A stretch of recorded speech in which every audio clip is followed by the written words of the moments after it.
The cold Montana wind bit through Vincent Hargrove's worn leather jacket as he pushed through the saloon doors, his eyes already fixed on his usual corner table.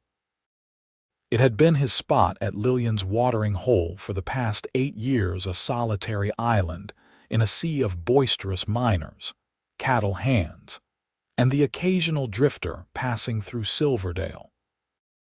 The year was 1878, and Vincent had long ago resigned himself to the isolation that had become as much a part of him as the weathered six-shooter at his hip.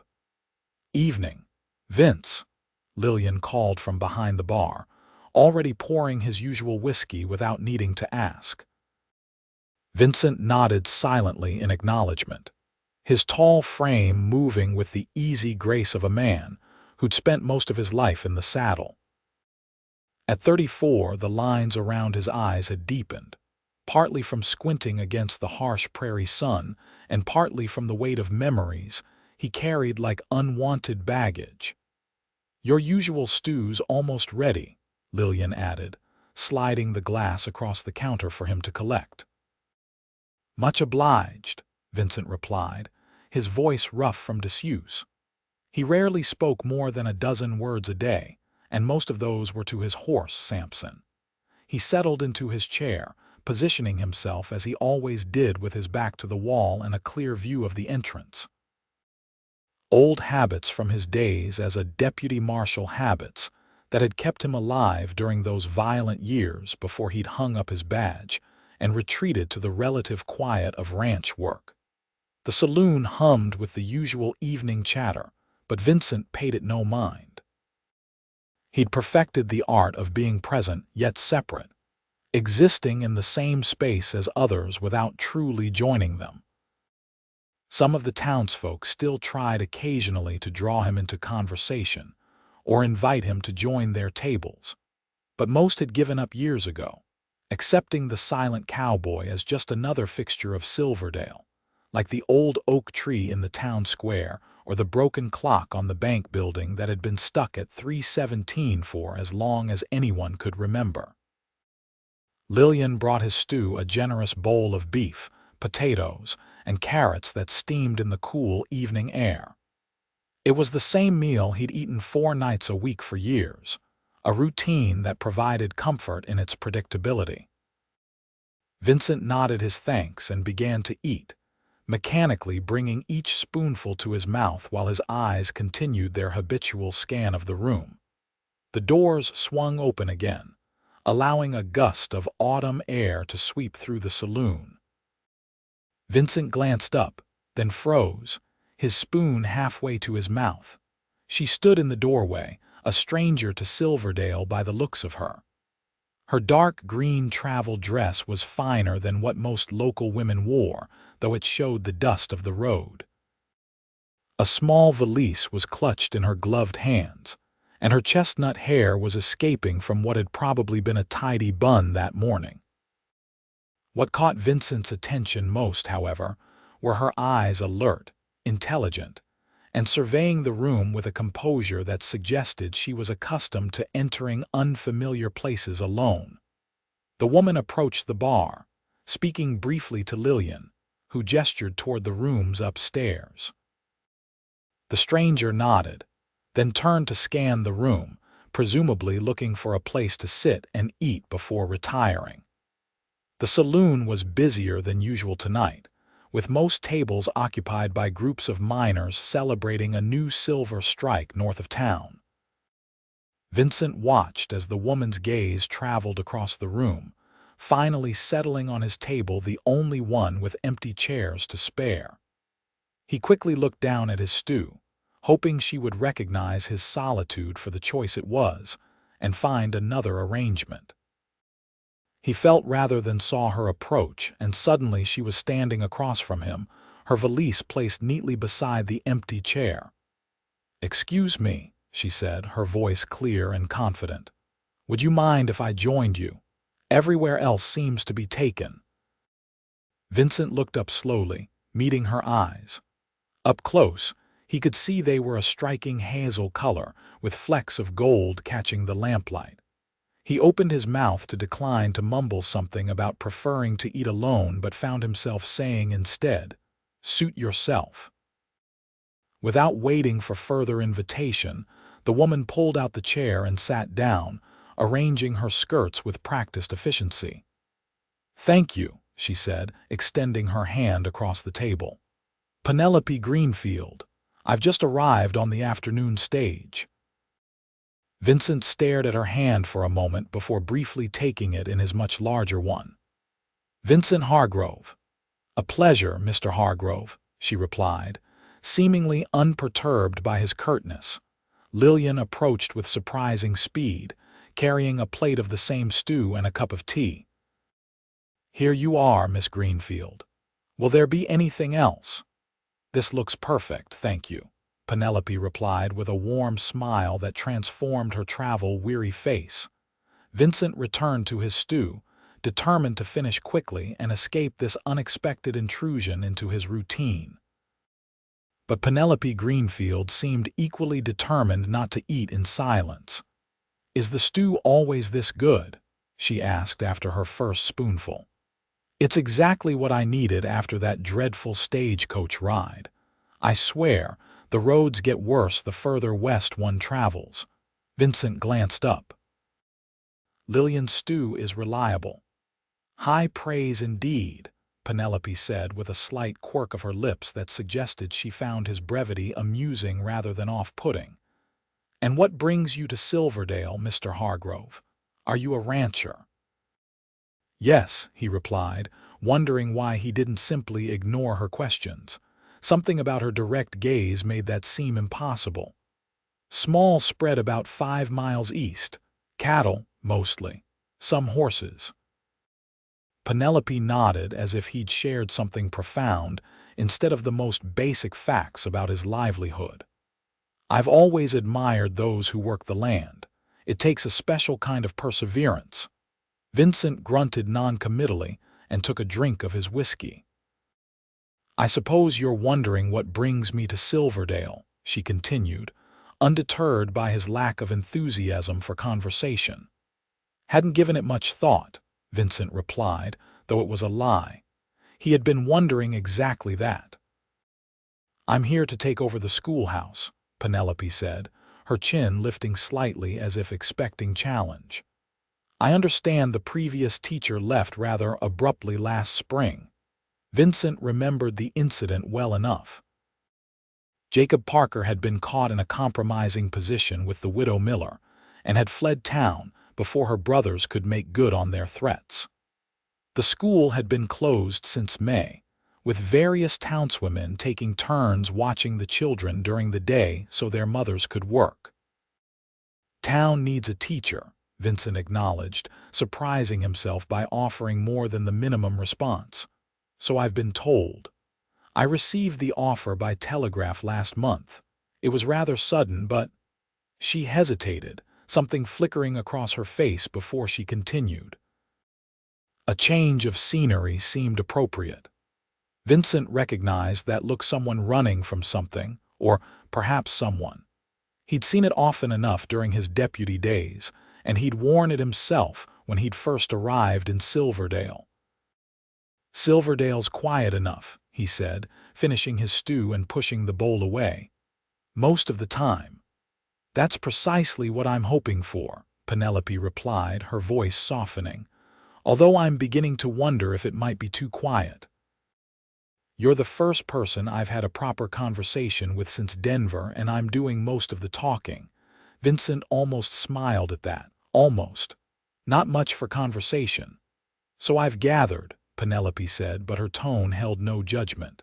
"Still, I appreciate your allowing me to join you." "It's been a long journey."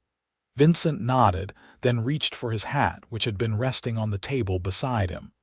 "Miss Greenfield," he said with a slight tip of his head as he stood, "welcome to Silverdale." He left enough coins on the table to cover his meal and headed for the door, feeling her eyes on his back as he departed. Outside, the night air had grown colder, and the stars were emerging in the vast Montana sky. Vincent paused on the boardwalk, unsettled by the strange encounter. 8 years of eating alone, speaking to almost no one, and then this woman appears and somehow gets him talking within minutes.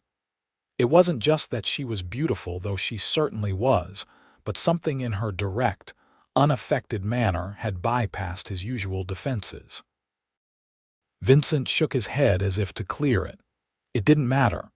Silverdale was small, but not so small that their paths would necessarily cross often. She would be busy with the school, and he had his ranch to run. Whatever strange effect Penelope Greenfield had had on him tonight was likely a one-time occurrence, a momentary break in the solitude he had cultivated so carefully. With that reassurance, Vincent mounted Sampson and headed home, unaware that his carefully ordered existence had just begun to unravel. Morning arrived with a spectacular Montana sunrise, painting the eastern sky in stripes of gold and crimson. Vincent had been up for hours already, having fed and watered the horses, checked on a pregnant heifer, and repaired a section of fence that had been damaged in the previous week's windstorm. Now he stood on his porch, cup of coffee in hand, watching as the sun cleared the distant mountains. His modest ranch house sat on a gentle rise, providing a view of the rolling grasslands that comprised his property. It wasn't the largest spread in the territory, but the 240 acres provided enough grazing for his small herd and the half-dozen quarter horses he bred and trained. It was a solitary life, but it suited him, or so he had believed until last night. Vincent frowned into his coffee cup, annoyed that his thoughts kept returning to the schoolteacher. There was no logical reason why a brief conversation with a stranger should disrupt his concentration. Yet here he was, replaying their exchange instead of planning his day's work. Foolishness, he muttered to himself, draining the last of his coffee before heading to the barn to saddle Sampson for the day's ride. As he guided the big roan gelding along the eastern fence line, checking for any further damage, Vincent forced his thoughts to practical matters. The winter would be upon them soon enough, and there was still hay to cut and store, cattle to move to the lower pastures, and a dozen other tasks that needed attention before the first snow. He didn't have time for distractions. Yet by midday, as he paused to eat the simple meal he'd packed, cold biscuits, jerky, and an apple, he found himself calculating how long it would take to ride into town. He needed supplies anyway, he reasoned. It had nothing to do with curiosity about how the new schoolteacher was settling in. Before he could talk himself out of it, Vincent had turned Sampson toward town, telling himself it was practical to check his mail and perhaps pick up some coffee and flour. The fact that his route would take him past the schoolhouse was merely coincidental. The one-room schoolhouse sat on the edge of town, a simple white clapboard building with a small bell tower. As Vincent approached, he could see activity through the windows, several figures moving about inside, though it was Saturday and there would be no classes. He slowed Sampson to a walk, telling himself he was just being neighborly in checking on the town's newest resident.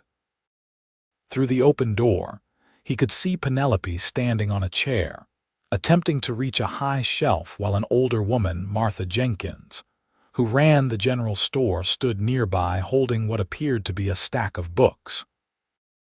Vincent dismounted before he could reconsider, tying Sampson to the hitching post and approaching the schoolhouse with a strange nervousness he hadn't felt in years.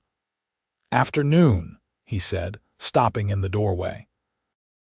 Both women turned, Penelope nearly losing her balance on the chair before steadying herself. "Mr. Hargrove," she said, surprise evident in her voice. "Good afternoon." "Vincent," Martha acknowledged with a nod and a barely concealed look of curiosity. It wasn't often that the reclusive rancher made social calls. "Saw you were getting settled," Vincent said awkwardly. "Thought I'd see if you needed any help with anything." The words sounded ridiculous to his own ears, but Penelope's face brightened. "How kind of you," she said, stepping down from the chair. "We're trying to reorganize the bookshelves, but I'm afraid I'm not quite tall enough for the task." Vincent glanced at the high shelves that ran along the back wall of the classroom. "I can reach those," he offered. "That would be wonderful," Penelope said, gesturing to the stack of books Martha held. "We're trying to arrange them by subject and then by difficulty. The primers and basic readers on the lower shelves where the younger children can reach them, and the more advanced texts up higher." Vincent nodded, taking the books from Martha and easily reaching the top shelf. For the next hour, he found himself following Penelope's directions as they organized the classroom library, a task that should have been tedious but somehow wasn't. Penelope had a way of making even this mundane work seem important, explaining her vision for the school with an enthusiasm that was strangely infectious. "I want to expand beyond the basic curriculum," she explained as they worked. "Reading, writing, and arithmetic are essential, of course, but these children deserve exposure to science, literature, history, subjects that will open their minds to the wider world. Most will end up working the same land as their parents," Vincent pointed out, though not unkindly. "Perhaps," Penelope acknowledged, "but they should have choices, don't you think? And even those who remain will benefit from a broader education. A farmer who understands botany, a rancher who can calculate complex grazing rotations, knowledge enhances whatever path they choose." Vincent found himself nodding, impressed by her conviction despite himself. "You've given this a lot of thought." "Teaching is my passion," she said simply, handing him another stack of books. "Though I admit, the condition of this schoolhouse presents some challenges I hadn't anticipated." Vincent looked around, noting for the first time the water stains on the ceiling, the cracked window panes, and the uneven floorboards. "Place has seen better days," he agreed. "Martha tells me the town council has limited funds for repairs," Penelope continued, a determined set to her jaw. "But I'm not easily discouraged. I'll find a way to make it suitable for learning, even if I have to do the work myself." Vincent looked at her skeptically, taking in her slender frame and the fine quality of her clothing. "You planning to reshingle that roof yourself, Miss Greenfield?" A flash of irritation crossed her face. "I'm more capable than I might appear, Mr. Hargrove, and it's Penelope, please. If we're to be neighbors, we might as well use our given names." Vincent hesitated, unaccustomed to such familiarity, but finally nodded. "Vincent, then." Martha, who had been observing their interaction with poorly concealed interest, suddenly announced that she needed to get back to her store. "But you two seem to be making excellent progress," she added with a meaningful look at Vincent that he pretended not to understand. After Martha left, a slightly awkward silence fell over the schoolhouse. Vincent finished placing the last of the books on the upper shelves, acutely aware of Penelope's presence as she moved around the room, straightening desks and making notes in a small journal. "Thank you for your help," she said finally, closing her notebook. "I know you must have more important tasks waiting at your ranch." "Nothing that can't wait," Vincent found himself saying, though it wasn't strictly true. "The roof really does need attention before the winter sets in." "Those water stains mean there are leaks," Penelope sighed, looking up at the ceiling. "I suspected as much. I don't suppose you know any reliable carpenters in town. Someone who might be willing to work within a limited budget." Vincent considered for a moment. "I could take a look at it," he offered, surprising himself again. "I'm no professional carpenter, but I've done my share of repairs over the years." Penelope's eyes widened slightly. "Oh, I couldn't impose on you like that. You've already been so helpful with the books." "It's no imposition," Vincent said, already moving toward the door to examine the exterior of the building. Better to fix it now than wait until the snow starts. Penelope followed him outside, watching as he circled the building with a critical eye. Several missing shingles on the south side, he noted, and the flashing around the chimney needs to be replaced. That's likely where most of the leakage is coming from. How long would repairs take? Penelope asked, her practical question suggesting she was accepting his offer. A day or two of work, Vincent estimated. I can bring materials from my place. I have extra shingles in the barn. Should be enough to cover it. I insist on paying for the materials, Penelope said firmly. Vincent shook his head. They're just sitting there. No use to me at the moment. He hesitated, then added, I could come by tomorrow after church. Get started then. You attend services? Penelope asked, sounding genuinely curious. Not regularly, Vincent admitted, feeling strangely exposed by the question. But I thought. That is, if you're planning to attend, I could show you the way. A smile spread across Penelope's face, transforming her features in a way that made something in Vincent's chest tighten unexpectedly. That would be lovely, she said. I was hoping to meet more of the townspeople, and church seems like the perfect opportunity. I'll come by the hotel at 10 then, Vincent said, already wondering what had possessed him to make such an offer. He hadn't been to church in months, possibly longer. I look forward to it, Penelope replied, and Vincent had the disconcerting feeling that she meant it. As he rode back to his ranch, Vincent tried to make sense of his own behavior. In the space of 24 hours, he'd had more conversation with this woman than he'd had with anyone in years. Now he was volunteering his time and materials to repair her schoolhouse, and even attending church services he usually avoided. What was it about Penelope Greenfield that had him acting so out of character? It wasn't just her beauty, though that was undeniable.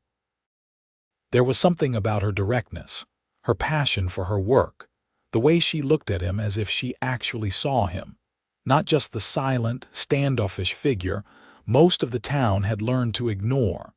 Vincent frowned as he guided Sampson toward home. Whatever this strange effect was, he needed to get it under control. He would help with the schoolhouse roof because he'd given his word, and he would escort her to church because it was the decent thing to do for a newcomer. But after that, he would return to his normal routine and his solitude. It was safer that way. For everyone involved, Sunday morning dawned clear and cool with a crispness in the air that hinted at the approaching autumn. Vincent stood before the small mirror in his bedroom, frowning at his reflection as he attempted to knot his tie, a task he performed so rarely that he'd nearly forgotten how. He'd risen earlier than usual, taking extra time with his ablutions. He'd trimmed his beard, which had grown rather wild in recent weeks, and even polished his good boots, the ones he kept for trips to Helena or but when necessary. This is ridiculous, he muttered to himself as he finally managed a passable knot. It's just church and some roof repairs. Yet he couldn't deny the strange anticipation he felt as he saddled Sampson and headed toward town. It had been years since he'd looked forward to anything besides the changing of the seasons or the satisfaction of a day's work well done. The Pleasant Valley Hotel was the grandest building in Silverdale, which wasn't saying much for a mining town that had seen better days. Still, its 2 stories and freshly painted facade gave it a certain dignity that the surrounding buildings lacked. Vincent tied Sampson to the hitching post out front and hesitated only briefly before climbing the steps to the entrance. The hotel's small lobby was empty save for the desk clerk, who looked up in surprise at Vincent's entrance. "Morning, Hargrove," the young man said, clearly puzzled by the rancher's presence. "Morning," Vincent replied. "I'm here to escort Miss Greenfield to the church service. The clerk's eyebrows rose even higher, but before he could comment, footsteps on the stairs drew both men's attention. Penelope descended, dressed in a Sunday gown of deep blue that complemented her complexion perfectly. Her chestnut hair was arranged more elaborately than the day before, with soft curls framing her face beneath a modest hat adorned with a single blue ribbon. She wore gloves of fine white lace and carried a small prayer book. "Good morning, Vincent," she said with a warm smile that reached her eyes. "You're right on time." Vincent realized he was staring and quickly collected himself. "Miss Penelope, you look—" He hesitated, unused to offering compliments. "Well suited for church." Penelope's smile widened, a hint of amusement in her eyes. "Thank you. You look quite handsome yourself, shall we?" Vincent offered his arm somewhat stiffly, but Penelope took it without hesitation, her hand resting lightly on his forearm as they exited the hotel. He was acutely aware of the curious gaze of the desk clerk following them out. "It's a beautiful morning," Penelope observed as they walked toward the small white church at the end of the main street. "Is the weather always this lovely in September?" "Usually," Vincent replied, finding his voice. "Though we can get early snow sometimes. Best to be prepared." "Hence the roof repairs," Penelope said with a nod. "I'm truly grateful for your help, Vincent. I've been wondering how long have you lived in Silverdale?" 8 years, he answered, guiding her around a muddy patch in the street. "Bought the ranch when land was still cheap, after the first silver boom went bust." "And before that," Vincent hesitated.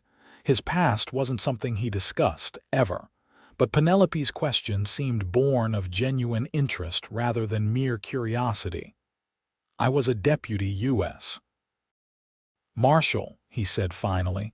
"Based out of Denver." Penelope's eyes widened slightly. "That must have been dangerous work." "It was," Vincent agreed, leaving it at that.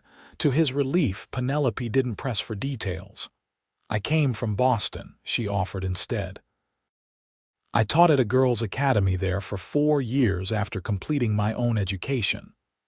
"Long way from Boston to Montana Territory," Vincent observed.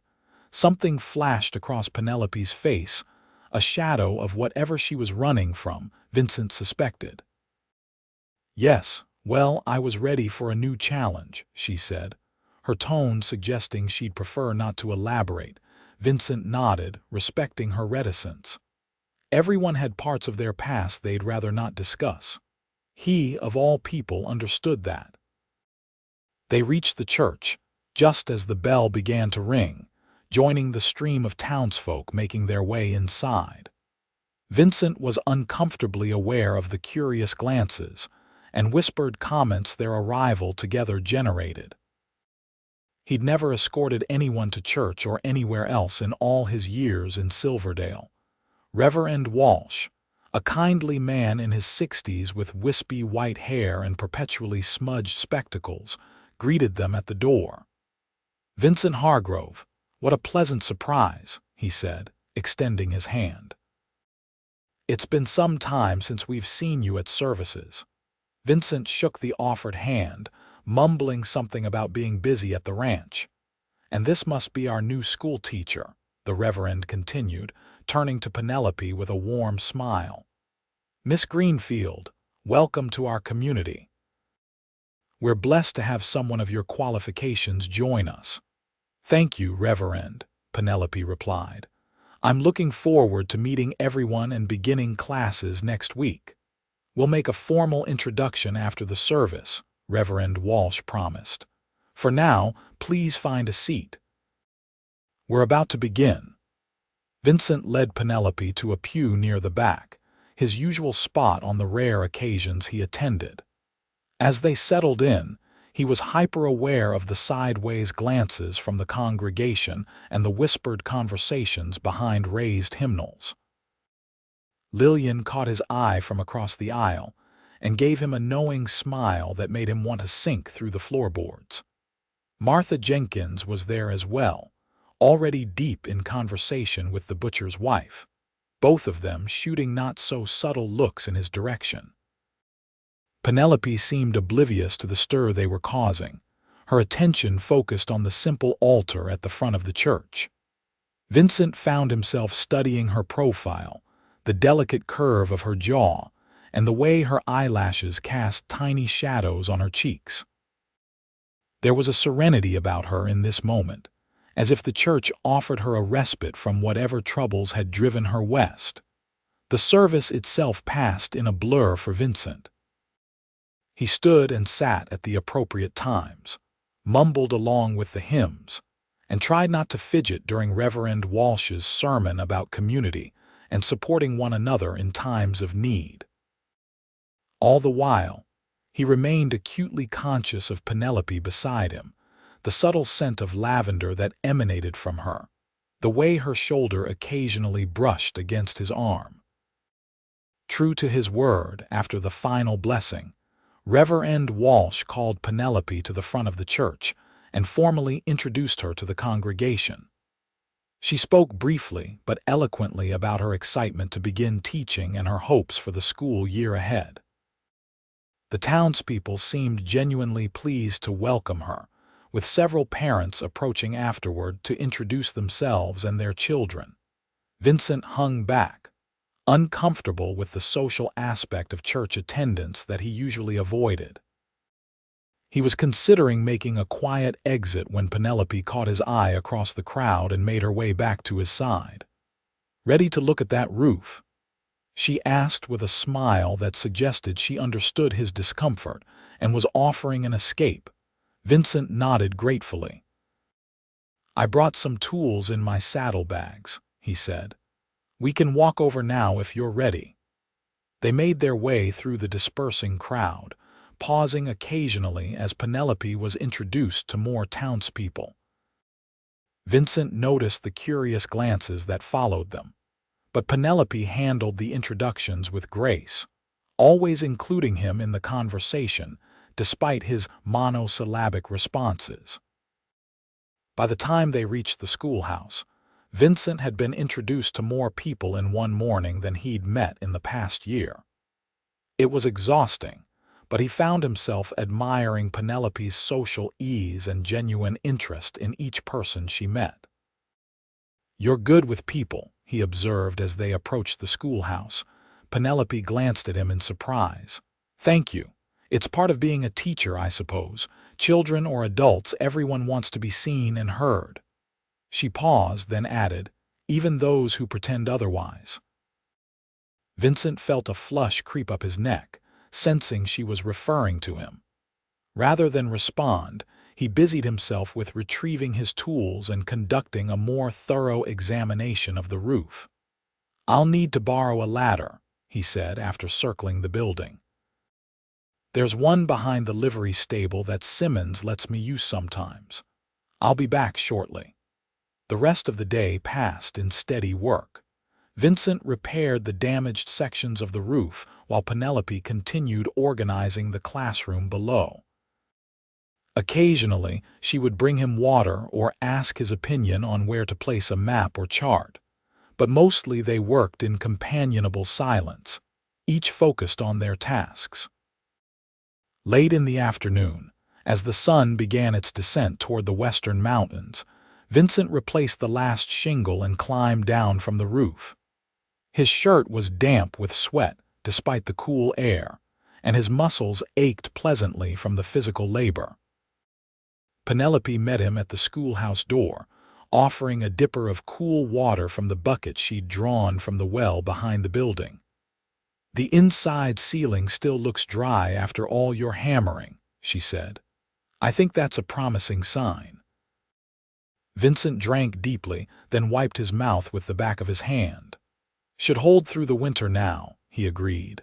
"But come spring, this whole roof ought to be replaced. It's been patched too many times already." "I'll bring it up with the town council," Penelope promised. "Though I'm not sure how much influence I'll have as the new arrival. Mayor Thompson's youngest daughter will be starting school this year," Vincent said.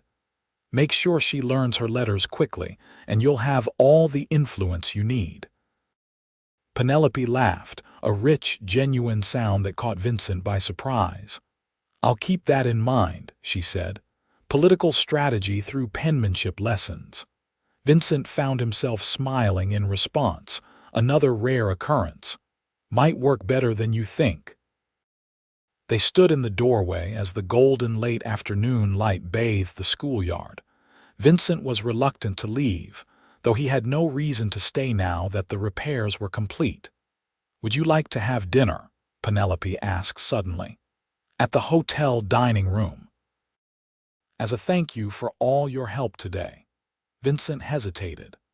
Dining in public with Penelope would only add fuel to the town gossip that was surely already spreading after their church appearance together. "Or we could eat at Lillian's," Penelope suggested, misinterpreting his hesitation. "I noticed you seem comfortable there." "It's not that," Vincent said, then struggled to explain without sounding foolish. "People will talk, small town like this." Understanding dawned in Penelope's eyes. "You're worried about my reputation?" she asked, sounding more amused than concerned. "And yours," Vincent admitted. "I'm not. I keep to myself for good reasons." Penelope studied him for a moment, her expression thoughtful. "I appreciate your concern, Vincent, but I've never put much stock in gossip and I don't intend to start now. I enjoy your company and I'd like to thank you properly for your help today. The choice of establishment is entirely up to you." Put that way, Vincent found he couldn't refuse. Lillian's would be better, he conceded. "Food's good and it's less formal than the hotel." "Lillian's it is, then," Penelope said with a smile. "Let me just gather my things and we can head over together." As they walked the short distance to the saloon, Vincent was aware of several curious gazes from the few people still out and about on a Sunday evening. But with Penelope chatting comfortably beside him about her plans for the school year, he found he didn't mind as much as he would have expected. Lillian's eyebrows nearly reached her hairline when they entered together, but she recovered quickly and showed them to a table not Vincent's usual corner spot, but a smaller table near the back window that offered a bit more privacy. "Evening, Vince, Miss Greenfield," Lillian said, her eyes twinkling with barely suppressed curiosity. "Special occasion. Mr. Hargrove very kindly repaired the schoolhouse roof today," Penelope explained. "I'm treating him to dinner as a small token of my appreciation." "Is that right?" Lillian replied, shooting Vincent a look he couldn't quite interpret. "Well, the Sunday special is roast beef with potatoes and carrots, fresh baked bread too." "That sounds perfect," Penelope said. Vincent nodded his agreement, and Lillian bustled off to the kitchen, no doubt eager to share the news of their dinner with the cook and anyone else within earshot. "You realize the entire town will know about this by morning," Vincent said once they were alone. Penelope shrugged, seeming genuinely unconcerned. "Let them talk if they have nothing better to do. I've learned that people will form opinions regardless of what you actually do or don't do." A shadow crossed her face briefly. "At least here I can start fresh, be judged on my own merits rather than preconceptions." There it was again, that hint of something painful in her past. Vincent found himself wanting to ask, to understand what had brought this educated, refined woman to the Montana wilderness. But before he could decide whether to broach the subject, Lillian returned with 2 plates heaped with steaming food and a basket of bread still warm from the oven. The conversation flowed more easily than Vincent would have expected as they ate.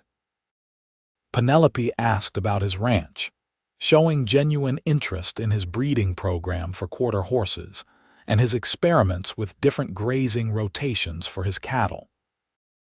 In turn, he found himself asking about her teaching methods and listening with surprising interest as she described her plans to adapt the curriculum for the varied ages and abilities of Silverdale's children. "The challenge is meeting each child where they are," she explained, gesturing animatedly with her fork. Some of the older boys haven't had consistent schooling, so they are behind in reading but may excel at practical mathematics from helping with family businesses. The younger children need fundamental skills, but I don't want to bore the advanced students. You've thought it through, Vincent observed, impressed despite himself. Teaching isn't just a job to me, Penelope said, her eyes bright with conviction. It's a calling. Every child deserves the chance to discover their potential, don't you think? Vincent considered this. Never thought about it much, he admitted. But yes, I suppose they do. Did you enjoy school, Vincent? Penelope asked, studying him with those perceptive eyes. The question caught him off guard. Didn't have much formal schooling, he said after a moment. My father taught me to read and do figures, learned most everything else from experience. Self-taught men often have the most interesting minds, Penelope observed. They learn what interests them deeply, rather than following prescribed courses of study. Vincent had never thought of his limited education as an advantage before, but her perspective was intriguing. I read when I can, he acknowledged. History mostly, some science when I can understand it. I have several excellent history volumes in my personal collection, Penelope said, her face lighting up. You're welcome to borrow them anytime. The idea of having a reason to see her again sent an unexpected warmth through Vincent's chest. I might take you up on that, he said, surprised to find he meant it. By the time they finished their meal, the saloon had grown busier, with the usual Sunday night crowd trickling in. Vincent noticed several curious glances in their direction and felt his old discomfort returning. Penelope seemed to sense his shift in mood. I should be getting back to the hotel, she said, reaching for her reticule. I want to review my lesson plans once more before classes begin tomorrow. Vincent insisted on paying for the meal despite her protests. You can buy next time, he said, then froze, realizing he'd assumed there would be a next time. Penelope smiled, a soft, genuine expression that made her eyes crinkle at the corners. I'll hold you to that, she said. Vincent escorted her back to the hotel, their walk punctuated by comfortable silences and occasional comments about the town or the weather. At the hotel steps, they paused, and Vincent found himself reluctant to say goodbye. Thank you again for all your help today, Penelope said. With the roof and at church, it made my first full day in Silverdale much more pleasant than it might have been otherwise. It was nothing, Vincent replied automatically. Penelope shook her head slightly. It wasn't nothing, Vincent, not to me. She hesitated, then impulsively reached out and squeezed his hand. Good night. Before he could respond, she had turned and disappeared into the hotel, leaving Vincent standing on the boardwalk, his hand tingling where she had touched it. As he rode home under the vast canopy of stars, Vincent tried to make sense of the day's events and his own unexpected reactions. Something was changing within him, something he wasn't sure he welcomed, but seemed powerless to stop. For 8 years, he had cultivated his solitude, finding safety in isolation and routine. Now, in the space of a weekend, a woman with intelligent eyes and a determined spirit had begun to dismantle the careful walls he'd built around himself. What troubled him most wasn't the gossip their association would generate, though that was certainly a concern, but his own growing desire to see her again. To hear her laugh, to watch her face animate with passion as she spoke of her teaching, to simply be in her presence. Vincent hadn't allowed himself to want anything beyond the basic necessities of survival in a very long time. Wanting was dangerous. It led to hope, and hope, in his experience, inevitably led to disappointment and pain. Yet as he approached his dark, empty house, Vincent found himself already calculating how soon he might reasonably have business in town again. The following weeks brought changes to Silverdale and to Vincent's carefully ordered life. School commenced with 23 students ranging in age from 6 to 16, and Penelope quickly established herself as both respected and well-liked among the townspeople. Stories of her innovative teaching methods and genuine care for her pupils spread throughout the community, and even the most skeptical parents were won over by their children's newfound enthusiasm for learning. Vincent, meanwhile, found himself inventing reasons to visit town more frequently than he had in years. He needed supplies at the general store, or had mail to check, or wanted to discuss beef prices with the butcher. If these errands happened to coincide with the end of the school day, allowing him to casually encounter Penelope as she dismissed her students well, that was mere coincidence. Except it wasn't, and Vincent knew it. He was drawn to her like a moth to flame, despite his better judgment. Their encounters were brief but frequent, a few minutes of conversation on the boardwalk outside the school, an exchange of books she thought he might enjoy, occasionally a meal at Lillian's when circumstances allowed. Each time, Vincent told himself it would be the last, that he needed to retreat back to the safety of his solitude.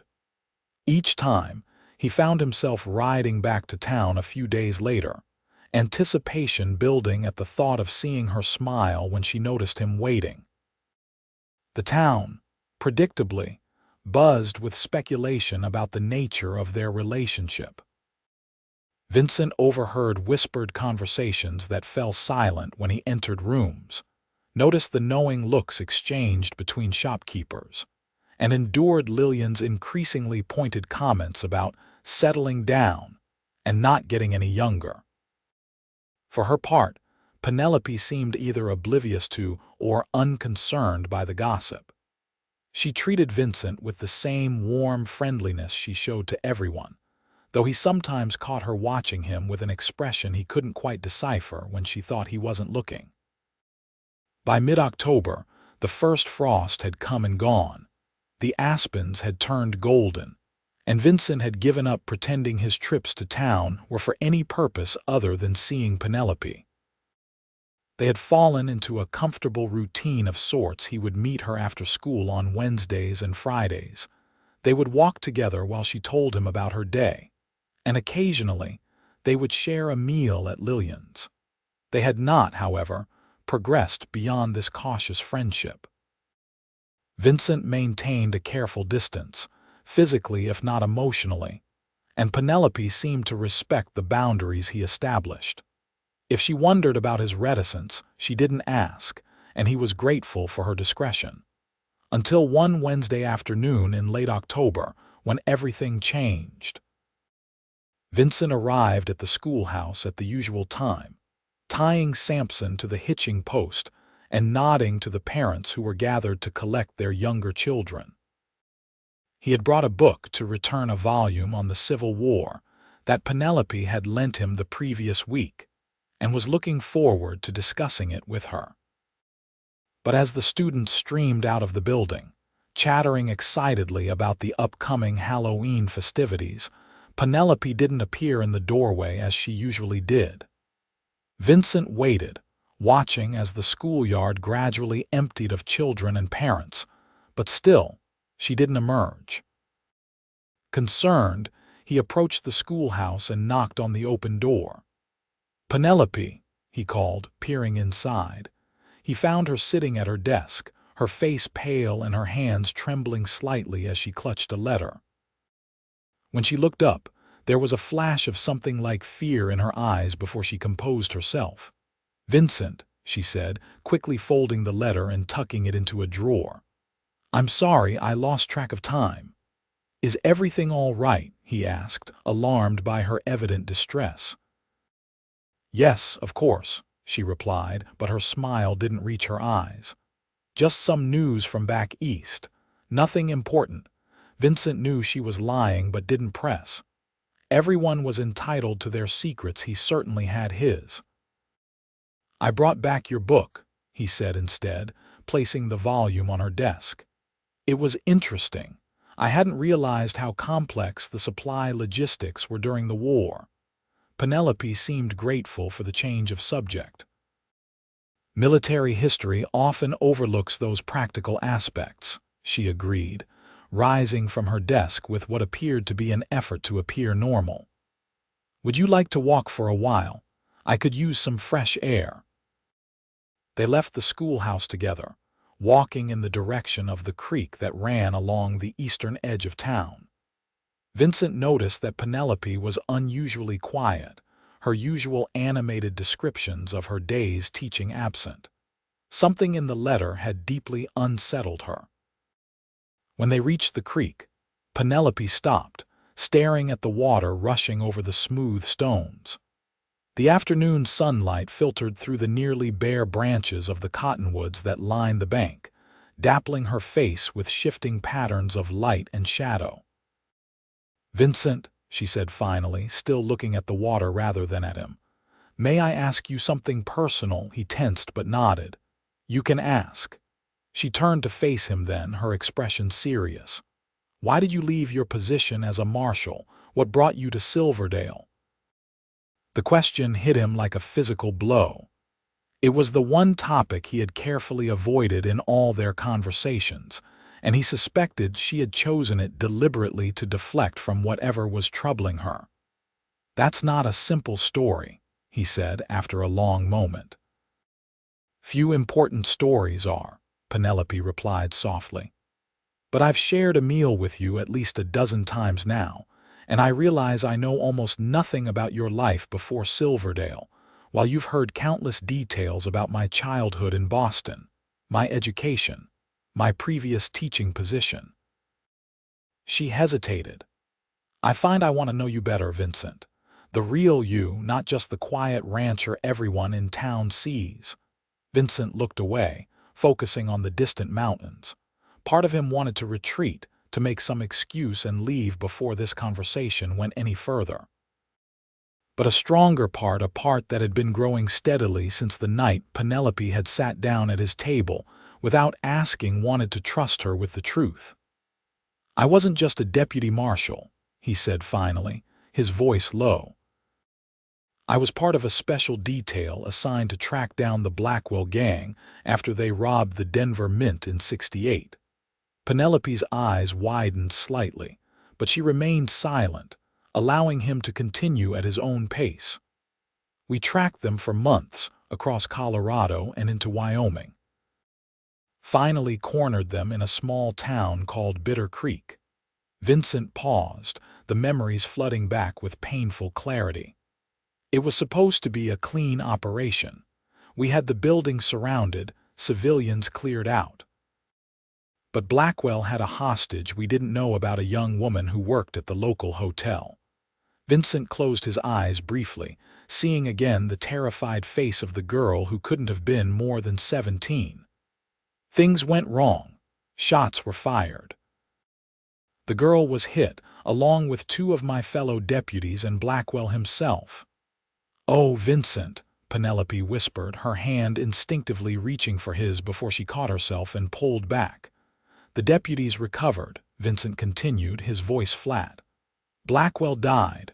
The girl didn't. And it was my bullet that killed her." The silence that followed was broken only by the gentle sound of the creek and the occasional call of a bird. Vincent kept his eyes on the distant horizon, not wanting to see pity or judgment on Penelope's face. "The official inquiry cleared me," he said finally. "Said it was a tragic accident in the line of duty, but I knew," his voice caught, "I knew I'd been too quick to fire, too determined to bring Blackwell down. The girl paid the price for my eagerness." "So you left," Penelope said softly. It wasn't a question. Vincent nodded. "Couldn't wear the badge after that. Couldn't face myself in the mirror knowing what I'd done. So I drifted for a while, then found this place. Bought land no one wanted, built a life no one needed to be part of." He finally turned to look at her. "Until you sat down at my table." Penelope's eyes were bright with unshed tears, But there was no pity in her expression, only a profound empathy that somehow made it easier for Vincent to bear her gaze. "Thank you for telling me," she said simply. "I understand now why you keep your distance from people." "Do you?" Vincent asked, suddenly needing to know if she truly comprehended the weight he carried. "I took an innocent life, Penelope. Nothing can change that."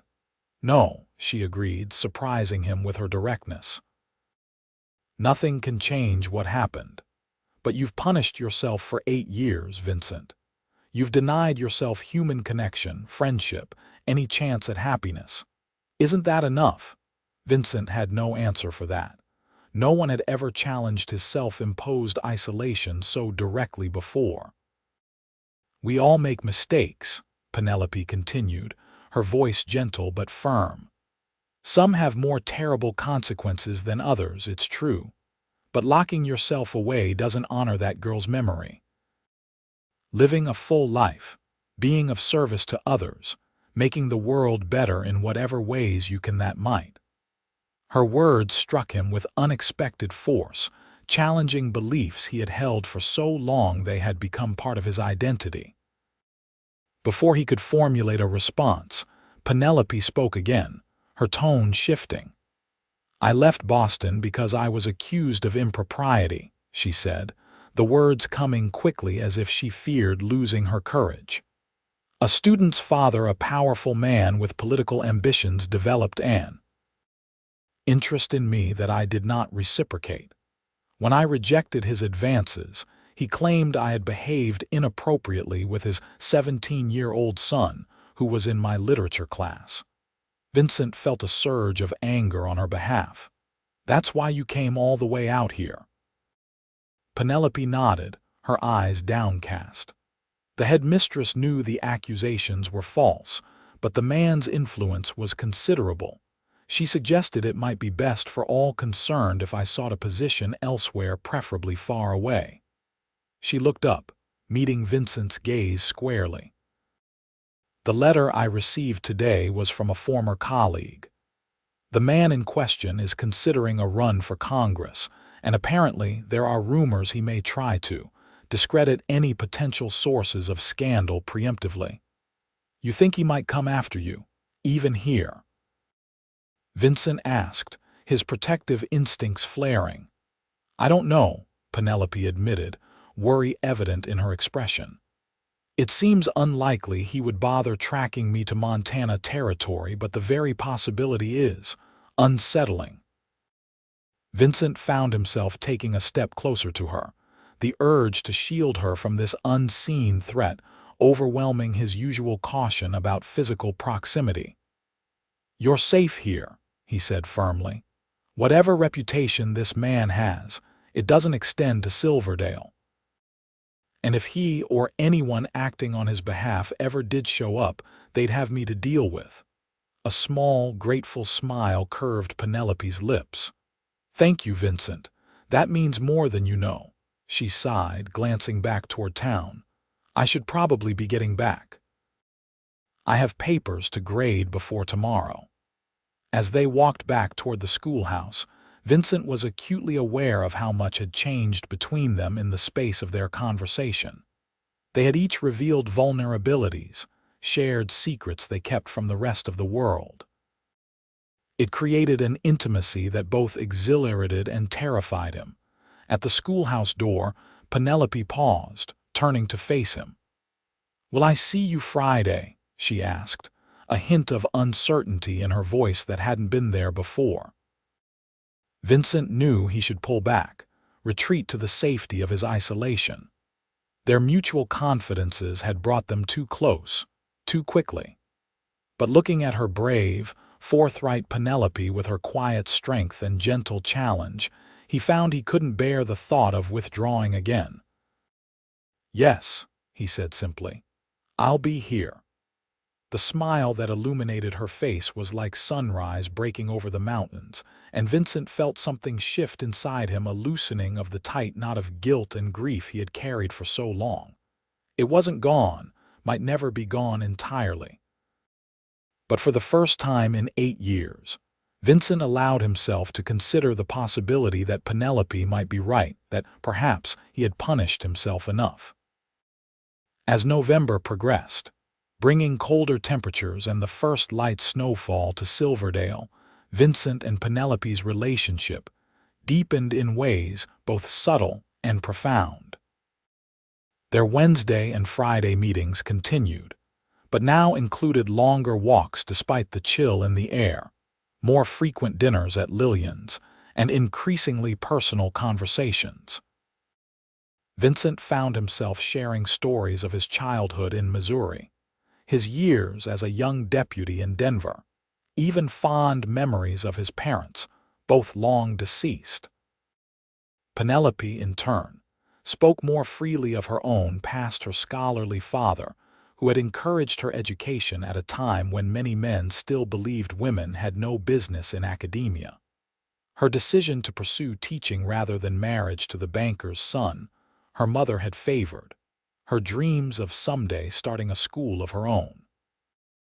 The town's gossip about them had evolved from scandalized whispers to a sort of fond speculation about when Vincent might make an honest woman of the schoolteacher. Vincent was aware of the talk, but found he cared less than he would have expected. Penelope's reputation remained unsullied, despite their frequent association. Her impeccable conduct in the classroom and her growing popularity among both students and parents protected her from serious censure. As for his own reputation, Vincent discovered that his increased visibility in town and occasional participation in community events had actually improved how people viewed him. Where once he had been regarded with wary respect but kept at a distance, now he received friendly greetings, invitations to join conversations, even the occasional dinner invitation, which he still declined more often than not.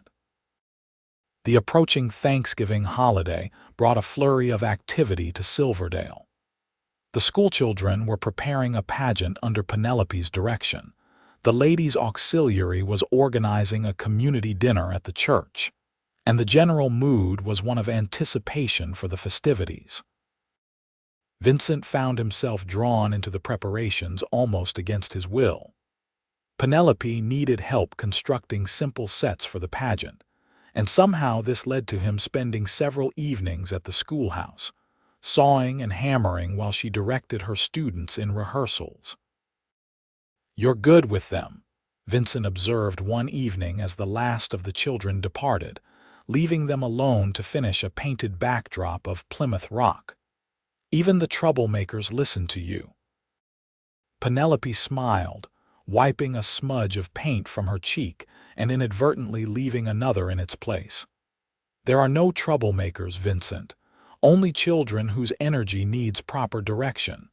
Vincent chuckled, surprising himself. He'd been doing that more lately, laughing, smiling, expressing emotions he'd kept carefully bottled for years. "That sounds like something from one of those education books you're always reading." "Perhaps it is," Penelope admitted with a laugh of her own, "but that doesn't make it any less true." She stood back to examine their handiwork. "What do you think? Will this pass for a historically accurate rendition of the first Thanksgiving?" Vincent studied the somewhat lopsided tree they had painted and the rock that bore more resemblance to a misshapen potato than a landmark. "It's evocative," he offered diplomatically. Penelope's laughter filled the schoolhouse, bright and uninhibited. "It's terrible," she corrected, "but the children are so proud of it that I haven't the heart to start over." Vincent found himself captivated by her joy, by the way her eyes crinkled at the corners when she laughed, by the streak of blue paint across her cheekbone that she still hadn't noticed. "You have paint on your face," he said, his voice rougher than he intended. "Do I?" Penelope touched her cheek, missing the spot entirely. "Where?" Without thinking, Vincent stepped closer and gently brushed his thumb across her cheekbone, removing the smudge of paint. The contact sent a jolt through him, and he found himself frozen, his hand still raised, mere inches from her face. Penelope's laughter faded, her eyes widening slightly as she looked up at him. The schoolhouse was suddenly very quiet, the only sound the soft hiss of the oil lamps and their slightly accelerated breathing. "Vincent," she whispered, and there was a question in the way she said his name. He should step back. He should make some excuse about needing to get home before the weather turned. He should retreat to the safety of distance and solitude. Instead, Vincent Hargrove did the bravest thing he had done in 8 years. He leaned down and kissed Penelope Greenfield. Her lips were soft and warm beneath his, and after a moment of surprise, she responded with a gentle pressure that made his heart race. It was a brief kiss, tender rather than passionate, but when Vincent pulled back slightly, he knew that everything had changed. "I've wanted to do that for weeks," he admitted, his voice barely audible. Penelope's eyes were luminous in the lamplight. "I've been hoping you would," she confessed, a smile spreading across her face. Vincent felt an answering smile tug at his lips, a full, genuine smile that felt foreign and wonderful at the same time. "Is that so, Miss Greenfield?" "Indeed it is, Mr. Hargrove," she replied, her tone playfully formal though her eyes remained fixed on his with an intensity that made his breath catch. This time when he kissed her, Vincent allowed himself to express more of what he had been feeling: the growing affection, the admiration, the desire that he had tried so hard to deny. His hands came up to frame her face gently, and Penelope's arms slipped around his waist, bringing them closer together. When they finally parted, both slightly breathless, Vincent rested his forehead against hers. "This complicates things," he murmured. Penelope's laugh was soft and a little shaky. "The best things in life usually do," she replied. Vincent knew she was right, but fear still lurked at the edges of his newfound happiness. Caring for someone meant having something to lose, and he wasn't sure he was strong enough to risk that kind of pain again. As if sensing his thoughts, Penelope placed a hand on his cheek, her touch gentle but firm. "We take it one day at a time, Vincent. That's all anyone can do." He nodded, covering her hand with his own. "I should get you back to the hotel," he said reluctantly. "It's getting late and people will talk." "Let them," Penelope said with a mischievous glint in her eye. "They've been talking since the day I sat down at your table without asking. We might as well give them something worth gossiping about." Despite his concerns, Vincent found himself smiling again as he helped Penelope into her coat and extinguished the lamps. They walked back to the Pleasant Valley Hotel hand in hand, no longer making any attempt to hide their growing attachment from the curious eyes of Silverdale. The following day, Vincent rode back to town in the early evening, a nervous energy coursing through him. He had spent the day completing essential ranch chores with half his mind elsewhere, replaying the previous night's kisses and anticipating seeing Penelope again. They had agreed to meet for dinner at Lillian's, and Vincent had taken unusual care with his appearance, wearing his good shirt and even trimming his beard more carefully than usual. He'd also spent a considerable amount of time contemplating what this new development meant for his future, for their future. For 8 years, he had lived day to day, expecting little from life beyond the basic satisfaction of work well done. Now, suddenly, he found himself thinking about next week, next month, even next year. It was terrifying and exhilarating in equal measure. Lillian's knowing smile when he entered the saloon told Vincent that news of his and Penelope's public display of affection had already made the rounds. "Evening, Vince," she said with a wink. "Your usual table's ready. Miss Greenfield hasn't arrived yet." "Thank you, Lillian," Vincent replied, refusing to rise to the bait of her evident curiosity. He had just settled at their table when Penelope entered, her cheeks flushed from the cold, and her eyes immediately seeking him out. The smile that spread across her face when she spotted him sent a wave of warmth through Vincent's chest. "I'm sorry I'm late," she said as she joined him, unwrapping her scarf and removing her gloves. The pageant rehearsal ran longer than expected. The children are so excited they can barely focus. "No need to apologize," Vincent assured her, struck anew by how lovely she was, especially now with her eyes bright with happiness and her hair slightly wind-blown. "Has the gossip been very bad today?" Penelope laughed, reaching across the table to take his hand, another public gesture that would certainly fuel further talk. Martha Jenkins stopped by the schoolhouse at lunch to ask, with absolutely no subtlety, whether she should expect to hear wedding bells before Christmas. Vincent tensed slightly at the word wedding, earning him a sympathetic squeeze of his hand. "I told her that my personal affairs were my own business," Penelope continued, "but that she was welcome to contribute to the school's library fund regardless of my marital status." Vincent couldn't help but chuckle at that. "And what did she say to that?" "She donated $3 on the spot and promised to speak to her husband about ordering more books from Helena," Penelope replied with a triumphant smile. "So at least something good came of the gossip." Their conversation flowed easily through dinner, touching on the upcoming pageant, Vincent's plans for winter cattle management, and Penelope's concerns about several students who were struggling with their reading. It was comfortable, familiar yet charged with a new awareness that manifested in lingering glances and the occasional touch of hands across the table. After they had finished eating, Vincent surprised Penelope by suggesting a walk despite the cold evening air. "I'd like to show you something," he said, helping her with her coat, "if you don't mind the chill." "Not at all," Penelope replied, curiosity evident in her expression. "Lead the way." Vincent guided her through town and up a small hill behind the church, where a clearing offered a view of Silverdale below and the vast Montana sky above. The moon was nearly full, illuminating the landscape in silver light, and the stars were beginning to appear in the darkening eastern sky. "This is beautiful," Penelope breathed, turning slowly to take in the panoramic view. "How did you find this place?" "I used to come here sometimes," Vincent admitted, "when town felt too crowded or when memories were pressing too hard. The sky helps, puts things in perspective." Penelope looked at him with understanding. "It does make one's troubles seem smaller beneath all that vastness," she agreed, tilting her head back to gaze upward.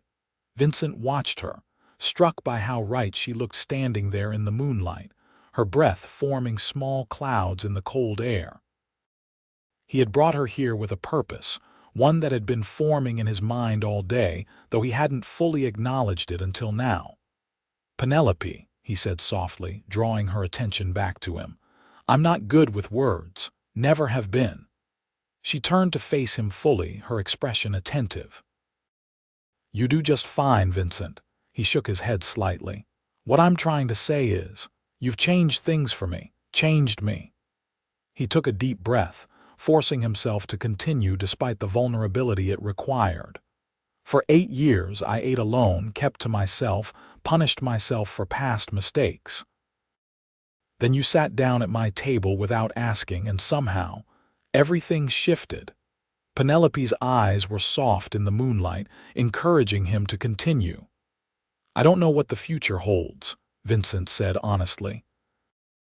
"I can't promise I won't still have dark days or that I'll ever be completely free of the past. But I do know that I want you in my life, Penelope, if you'll have me, with all my flaws and rough edges." Penelope stepped closer to him, reaching up to touch his face gently. "Vincent Hargrove, are you courting me?" Despite the seriousness of the moment, Vincent felt his lips twitch into a smile. "I believe I am." Though at our age and given the town gossip, perhaps courting is a bit, Penelope silenced him with a kiss, rising on her toes to press her lips firmly against his. When she pulled back, her eyes were shining with emotion. "Yes," she said simply. "Yes to courting. Yes to having you in my life, flaws, rough edges, and all." Vincent felt something tight and painful inside him, finally release completely a knot of guilt and grief and loneliness that had been slowly loosening since the night Penelope first sat across from him, but now dissolved entirely in the face of her acceptance. He pulled her into his arms, holding her close as the stars continued to emerge overhead. For the first time in 8 years, Vincent Hargrove allowed himself to feel hope not just for tomorrow or next week, but for a future that suddenly seemed full of possibilities he had long ago stopped believing he deserved. The Thanksgiving pageant was a resounding success, despite several forgotten lines, one toppled cardboard tree, and a momentary crisis when 6-year-old Tommy Wilson developed stage fright and refused to emerge from behind the Plymouth Rock backdrop.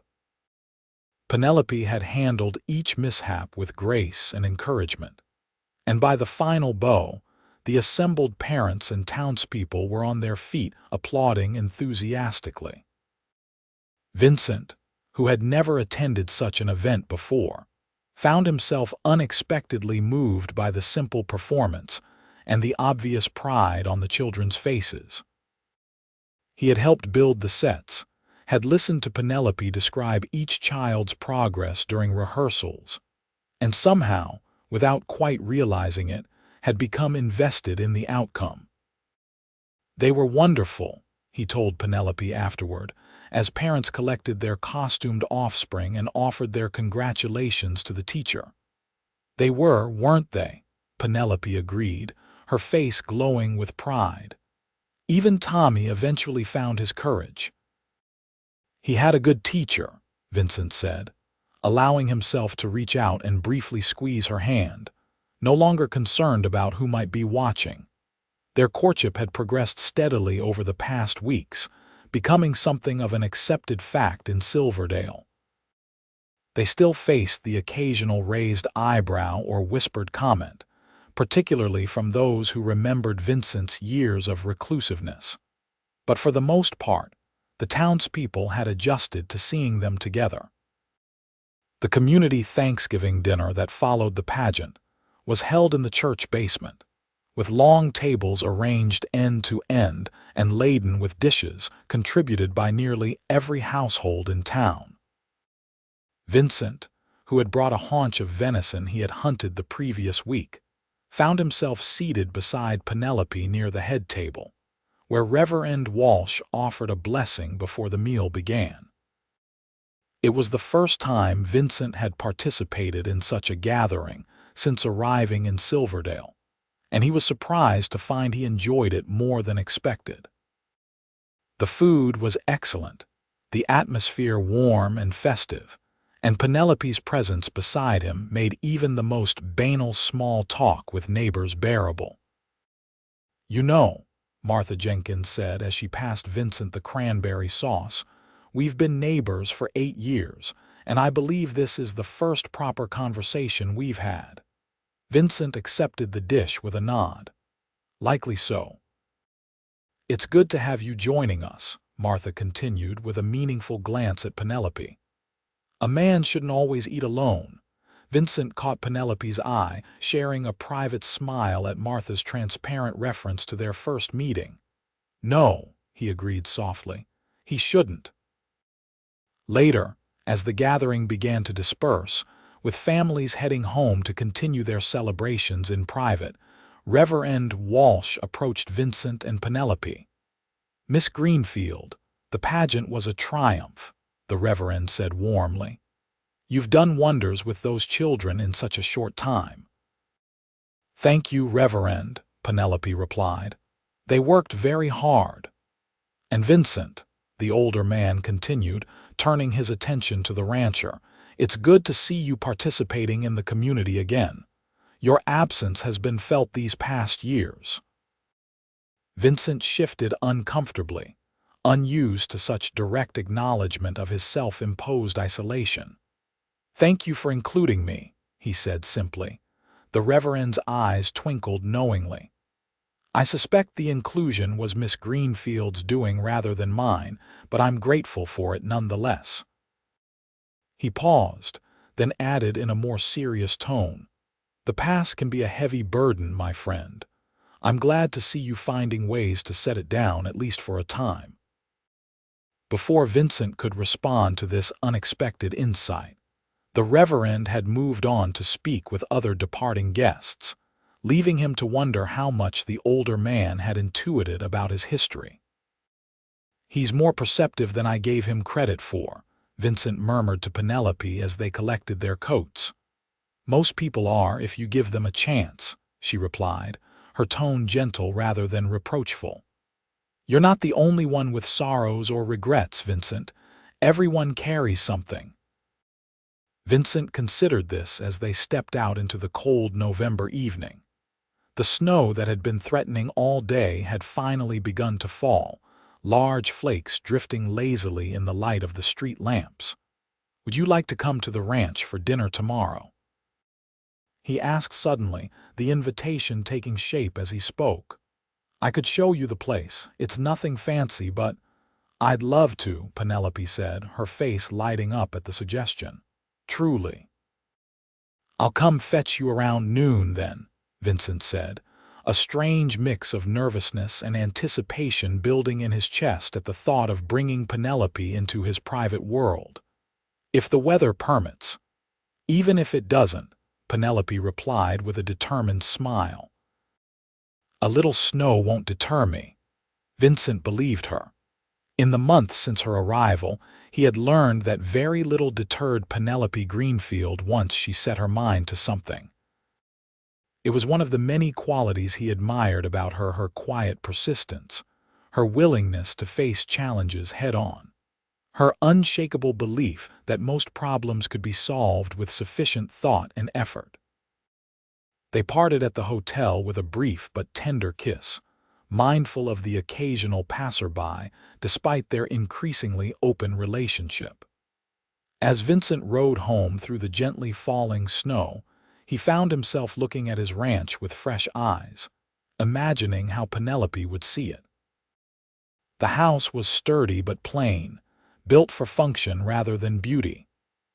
The interior was Spartan, with minimal furnishings and few personal touches beyond his books and the practical items necessary for daily life.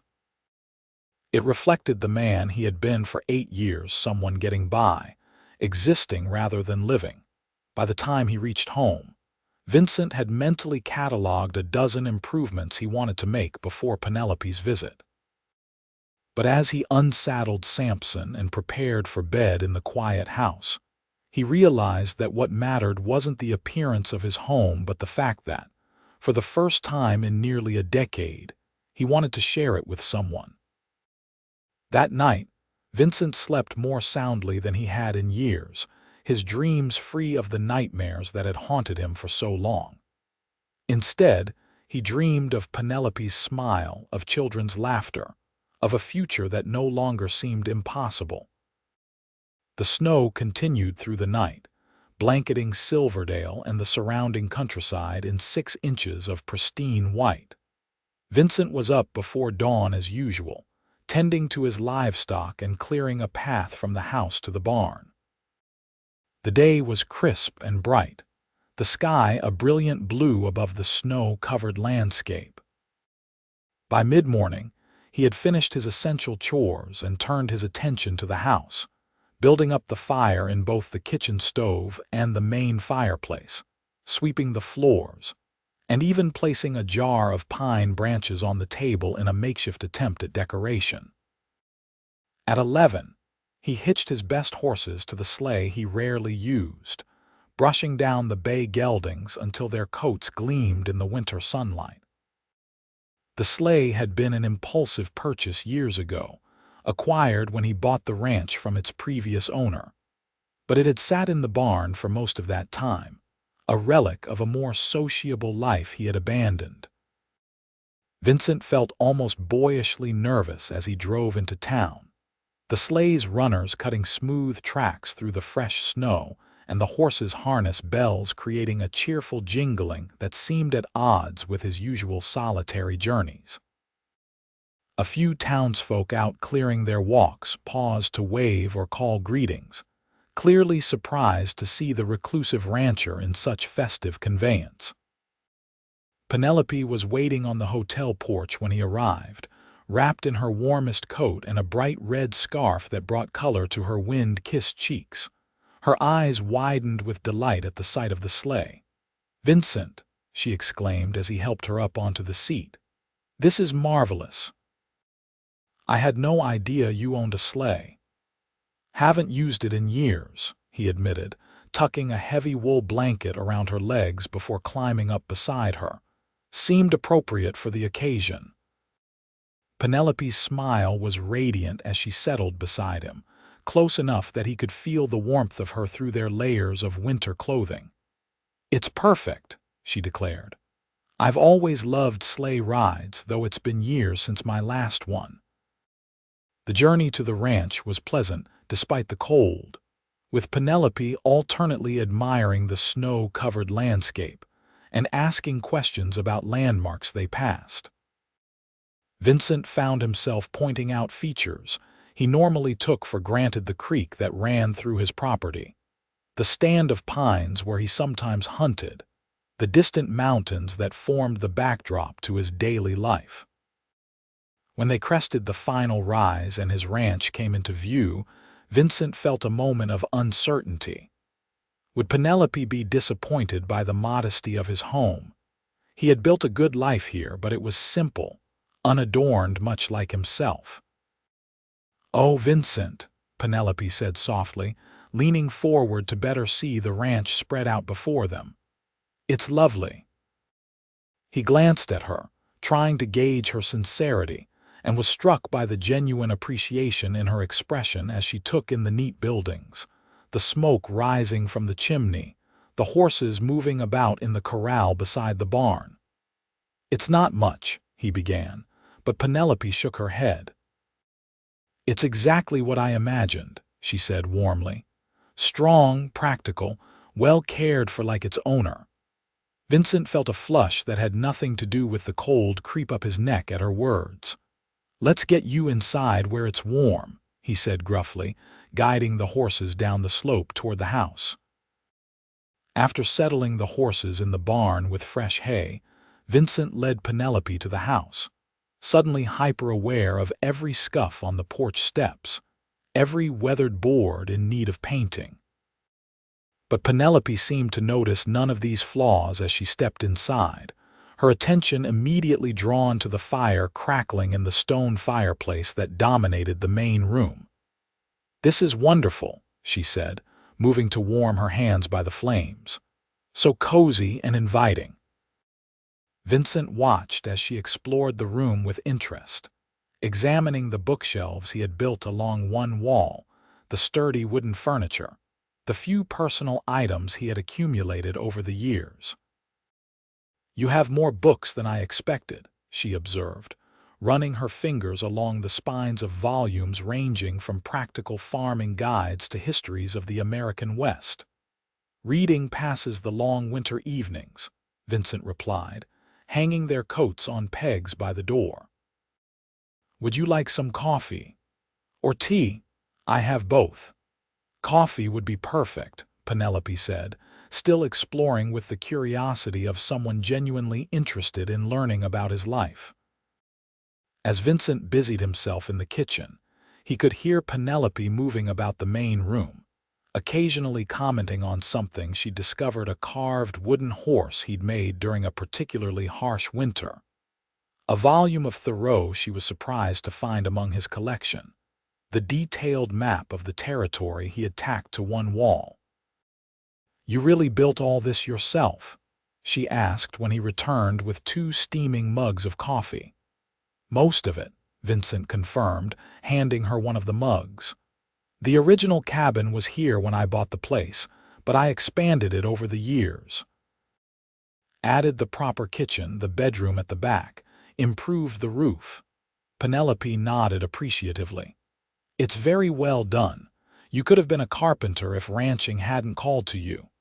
Just practical skills, Vincent demurred, though her praise pleased him more than he wanted to admit. Nothing special. I disagree, Penelope said firmly.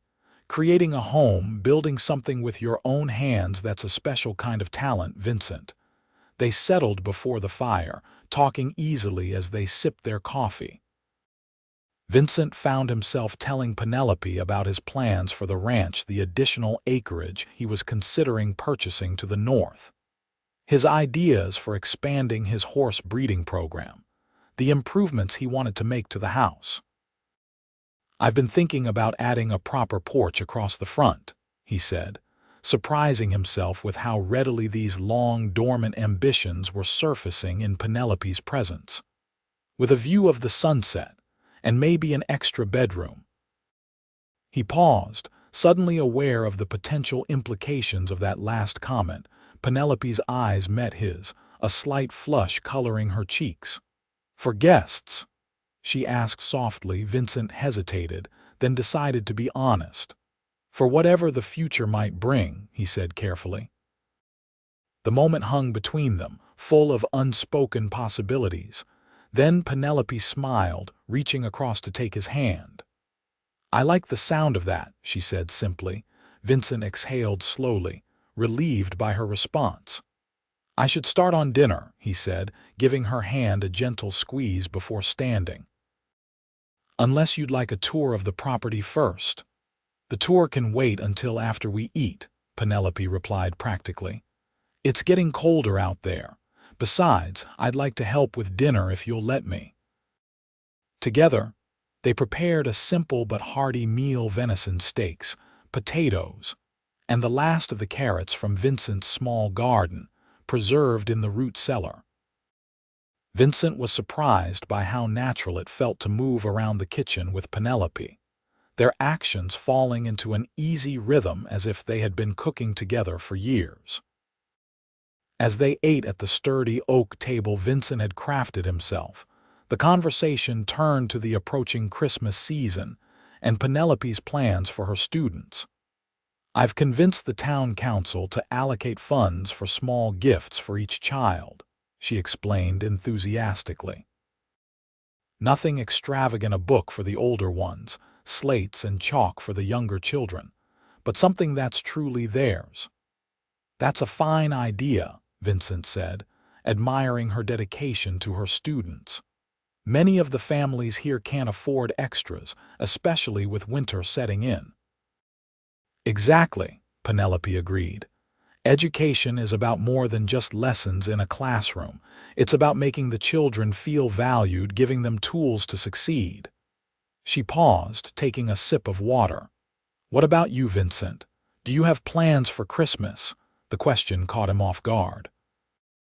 For the past 8 years, Christmas had been just another day on the ranch, perhaps marked by a slightly better than usual dinner eaten in solitude. I haven't given it much thought, he admitted. Usually it's just me here. Penelope's expression softened. Well, not this year, she said decisively. The school will be hosting a Christmas Eve celebration, carols, refreshments, perhaps even a visit from St. Nicholas if I can convince Mayor Thompson to don the costume. I'd very much like you to be there. I'd like that too, Vincent said, surprised by how much he meant it.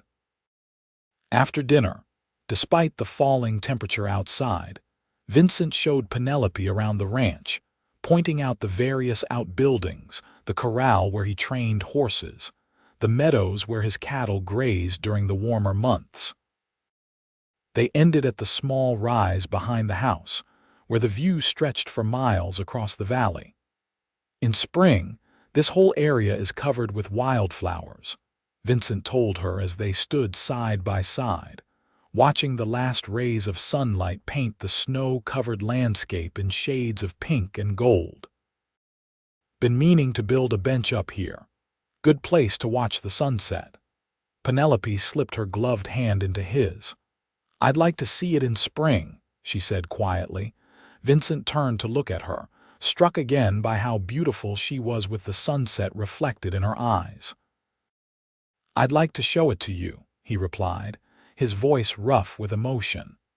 Their kiss was gentle at first, then deepened as Penelope moved closer, her arms slipping around his waist inside his open coat. Vincent held her carefully, still somewhat awed that this remarkable woman had chosen to be with him despite his past, his flaws, his years of self-imposed isolation. When they finally broke apart, breathless in the cold air, the sun had disappeared behind the mountains, leaving the landscape in the soft blue twilight that preceded true darkness. "We should head back," Vincent said reluctantly. "It'll be full dark soon and the temperature's dropping."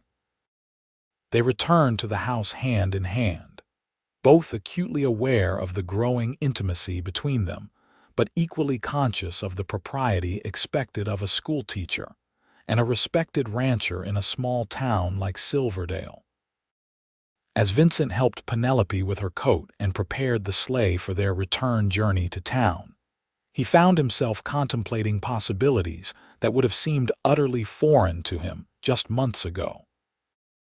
For 8 years, he had existed in a kind of suspended animation, never allowing himself to want more than the basic necessities of life.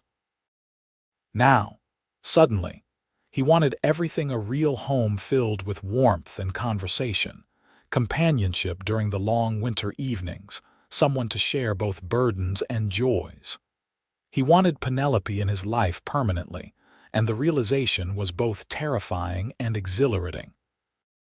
The journey back to Silverdale was quiet, with Penelope nestled close beside him under the blankets, and the stars emerging one by one in the clear night sky.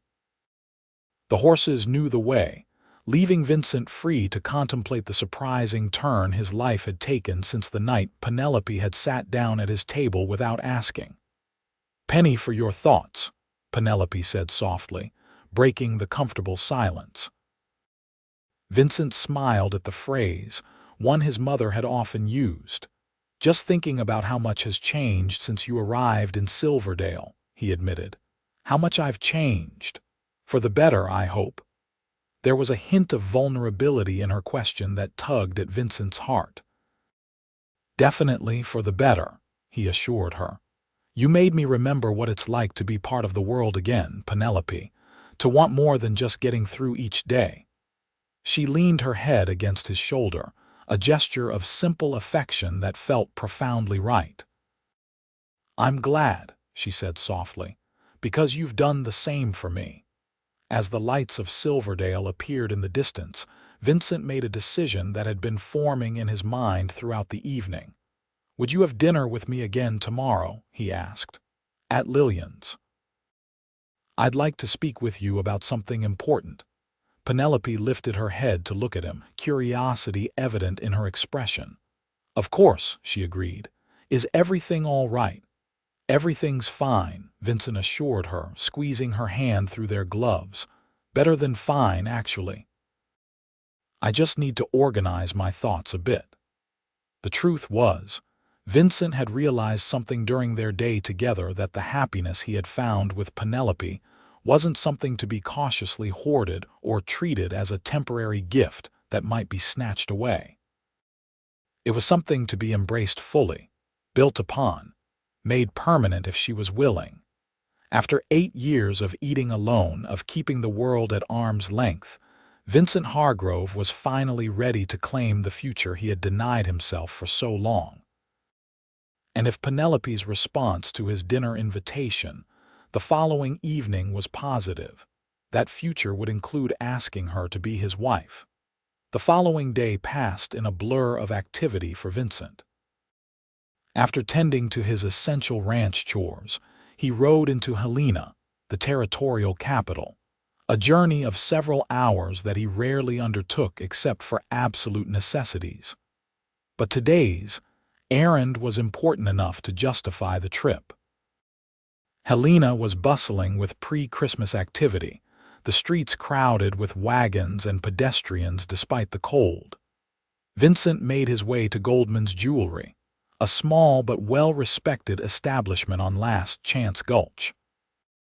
The bell above the door jingled as he entered, and Mr. Goldman himself looked up from behind the counter, surprise registering on his face at the sight of the rough-looking rancher in his store. "Good afternoon, sir," the jeweler said politely. "How may I assist you today?"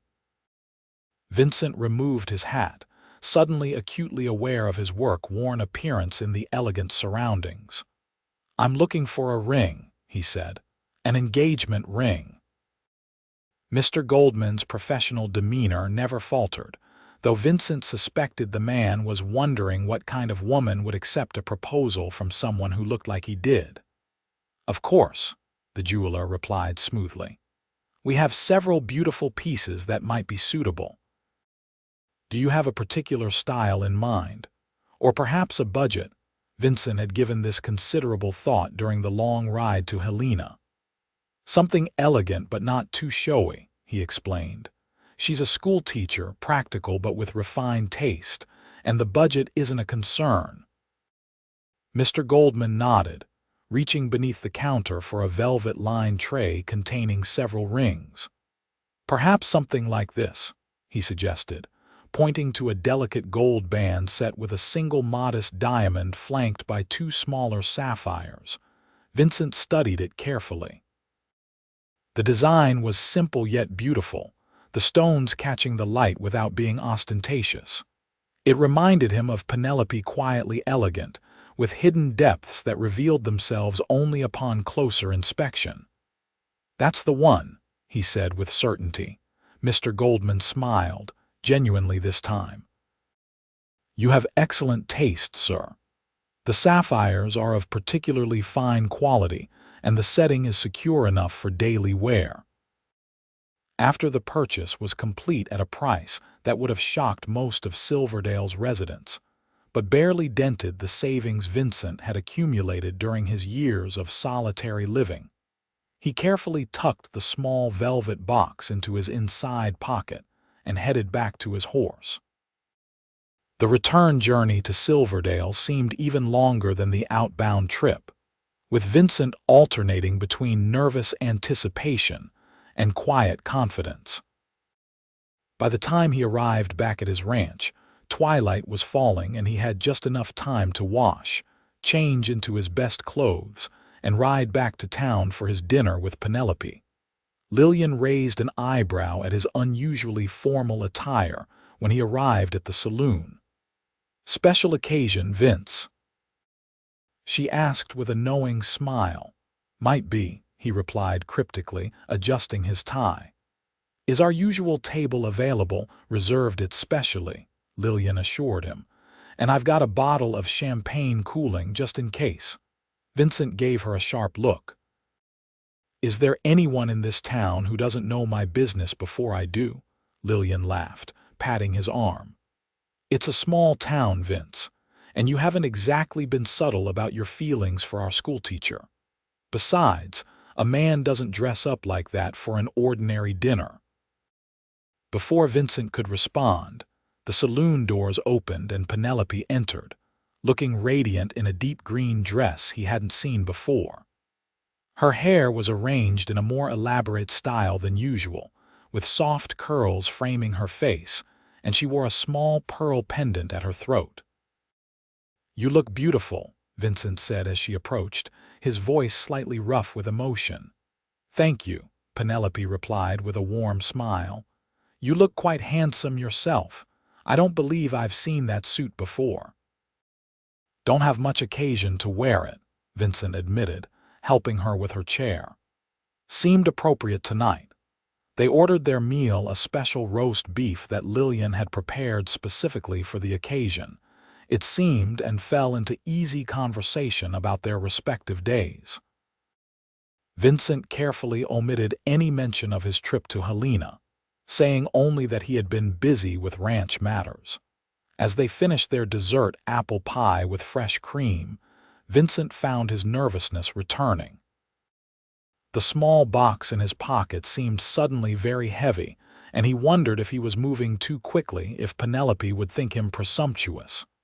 Vincent. Penelope's voice drew him back to the present. Is everything all right? You seem distracted. He looked at her across the table at the concern in her eyes and found his courage.